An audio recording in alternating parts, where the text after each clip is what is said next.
Live from downtown Detroit, home of WDIV and Click on Detroit, Local 4 News at 5 starts now.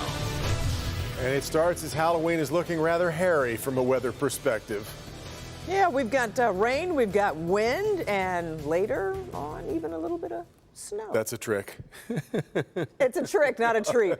It's far from an ideal situation for those planning to head out for the annual door-to-door candy blitz. So some are planning to cut back because of the weather, others perhaps seeking indoor options. Our team coverage of this Halloween 2019 includes Paula Tutman up in Romeo, also Coco McAvoy in Southwest Detroit. But let's start with the man whose forecast, unfortunately, as promised, leaves a lot to be desired, Ben. Wish we were wrong on this one, guys, but the rain is definitely here across a good chunk of the area. But here is the takeaway. Go as soon as you can if you're going, because the later you wait, the worse the conditions are going to get. The rain that's out there now, for the most part, is north of 8 Mile. Generally, this stuff is light, especially here in northern parts of Macomb County from Lake Orion out to Richmond. Those are generally just some pesky nuisance showers, but you get further west and the rain's getting a little bit more persistent. South of 8 Mile, mostly dry, but there are pockets of light rain embedded in there. And look at this. That rain snow line now has gone east of Lansing and has started to knock on the door of Livingston County. So we may start seeing a transition, at least to snowflakes mixed in, a little bit quicker than we thought. Temperatures are in the 40s. Those wind gusts have started to pick up. Wind advisories take effect at 7 p.m. tonight, and we could see 45-mile-an-hour gusts. And right now, we've got wind chills that are in the mid-30s across parts of the area. So the conditions are definitely deteriorating. We'll look at how that's going to continue. And don't forget, if you're headed out tonight, take us with you on the Local Forecasters app. It's got the radar, it's got the weather alerts, and you get 30-minute updates from us in the Weather Center, free in your app store by searching WDIV. Devin? Ben, back to you in a few moments. Let's get a taste of how things are going in the neighborhoods. The early trick-or-treating is already underway in some spots. Paula Tutman is in Romeo, and Paula, we've gotten word there's something pretty special about to happen there. What's going on? Oh my gosh, talk about a treat. So if you've ever been on Tilson Street, you know just how crazy the decorations are, but walk with me because through these decorations, this is real. There is a wedding being performed inside the decorations. That's Richard and Danielle. They're from Lake Orion. They have been seeing each other, well, they said for about 6 years, but they've been bewitched and beguiled for about a year, and they are actually tying the knot inside the decorations on Tilson Street. This is exciting. You never know what you're going to see on Tilson Street. Now, here's the important thing. Weather is going to be a factor today. High winds. You really need to pay attention to the conditions before you go out with your little trick-or-treaters. But again, I'm not sure. I'm going to go to my partner, Coco McAvoy. I know you got an exciting story, but Coco, is it more exciting than people getting married inside Halloween decorations? And it's done.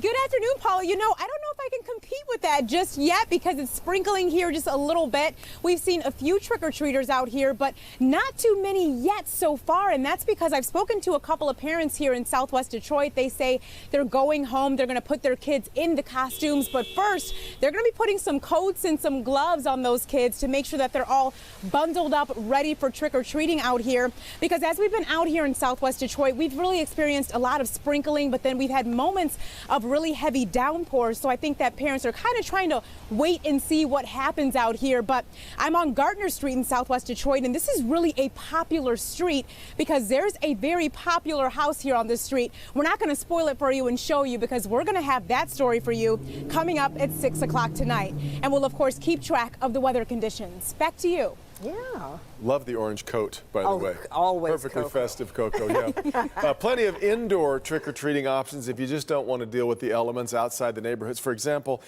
in Southwest Detroit, a trunk or treat from 5 to 7, so it's just gotten underway at the Knights of Columbus Hall on Larkins. Love the trunk or treat. That's fantastic. And in Northville, the fire station on Main Street is holding a Halloween party from 6 to 8 p.m.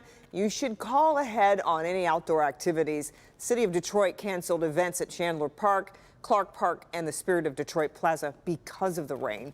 And right now on clickondetroit.com, you'll find a full list of start times for trick-or-treating in cities across the area. Just look for the story near the top of the home page.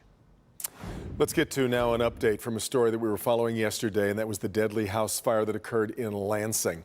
The mother and infant who were hospitalized after they escaped from that burning home have now been released from the hospital. 2 people injured in the fire, though, remain hospitalized. And, of course, 3 young boys, ages 3, 5, and 8, were all killed in that fire. Right now, the early investigation appears to the fire appears to have been accidental in nature. It may have started as an electrical fire.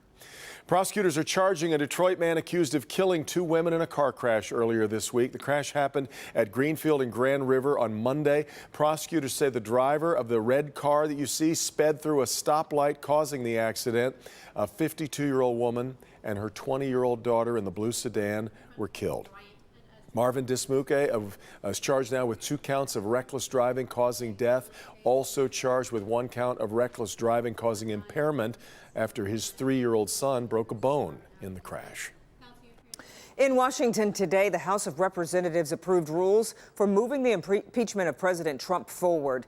The House holding its first formal vote in the investigation into the president's dealings with Ukraine. As Craig Boswell reports from Capitol Hill, today's action sets the stage for public hearings and an escalating public debate. In addition to setting the ground rules for public hearings, today's vote puts lawmakers on record for the first time. A divisive but historic day on Capitol Hill. On this vote, the yeas are 232, the nays are 196. The House today voted to take the impeachment inquiry of President Trump public after weeks of depositions behind closed doors. For just the 4th time in our nation's history, Congress is now investigating whether to impeach a president of the United States. 2 Democrats broke ranks, joining all of the House Republicans in voting against the resolution. Democrats are trying to impeach the president because they are scared they cannot defeat him at the ballot box. Formalizing the process establishes ground rules for open hearings and how witnesses will be treated at the discretion of House Intelligence Committee Chair Adam Schiff. Both parties will have an equal opportunity to question any witnesses that are called. But if the chair says they don't like the witnesses don't come forward. President Trump reacting to the vote on a British radio show. I didn't have 1 negative Republican vote, which is a very unusual thing. The investigation is focused on the president's July 25th call with the Ukrainian president and questions of whether Mr. Trump abused his power to pressure Ukraine to investigate political rivals. Tim Morrison today becomes the 2nd official on that phone call to testify, appearing against the president's wishes and a day after stepping down from his White House post. Democratic investigators also want to question former National Security Advisor John Bolton, who reportedly clashed with Trump insiders on Ukraine. Bolton's attorney says he will not appear without a subpoena. In Washington, I'm Craig Boswell, Local 4. All right, Craig. We are learning more about the proposed agreement between the UAW and Ford, details that do include a local plant closure. The Ford Romeo plant closing as part of the tentative agreement reached yesterday. Workers at the Romeo plant can retire or move to another Ford facility. The UAW Ford Council is meeting to discuss details like that one in the agreement, but they have to agree on the details before they can send it on to the Ford rank and file for the ratification vote. Now, ahead here tonight at 6. Things have been changing dramatically over the last 24 hours in the auto industry, and our business editor Rob Maloney will take a look at where Ford, General Motors, and now FCA stand in terms of their size, their health, and their overall prospects. Kim. Earlier this week, the Detroit City Council made a very public apology to a group of inmates exonerated from crime. But one of the innocent men who did hard time in the group decided an apology wasn't enough. And today he sued the city and its police department and spoke about that with our Rod Maloney. This is a bizarre set of circumstances. We're talking about a high school romance that happened over 20 years ago. And then they got intersected with Detroit's rape kit problem, where the rape kits sat on a shelf for 20 years. And it's all led to this, the lawsuit against the city of Detroit. 25 to 50 years, man, for something you didn't do. It was like words can't even explain. James Chad Lewis Clay has fire in his eyes. They sent me to prison for a charge that will get you killed in prison. After doing nearly 2 years of hard time in maximum security. I was locked down 15 months, 23 hours a day. He wound up there because when he was 16, he and his then 15-year-old girlfriend would go to what they called a skip house, skip school, and party near Finney High. At some point, the girlfriend was dragged in an alley and raped by someone else.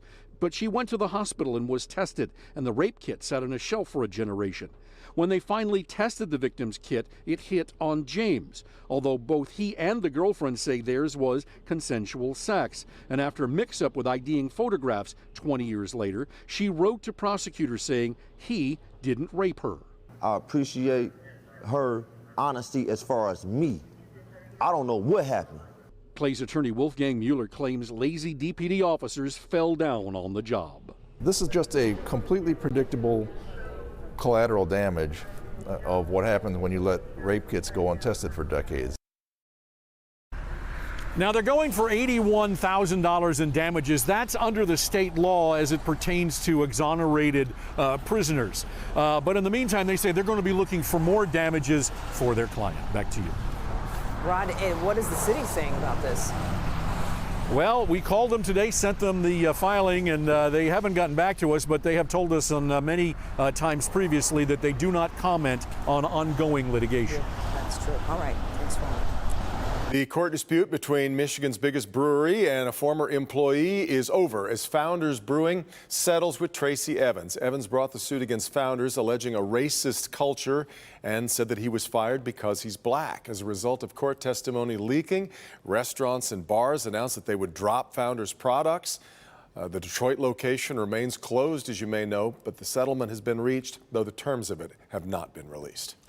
If a 17-year-old commits a serious crime, should they legally be considered an adult? Michigan has a new law where that's concerned. And here's Jamie Edmonds. Jamie.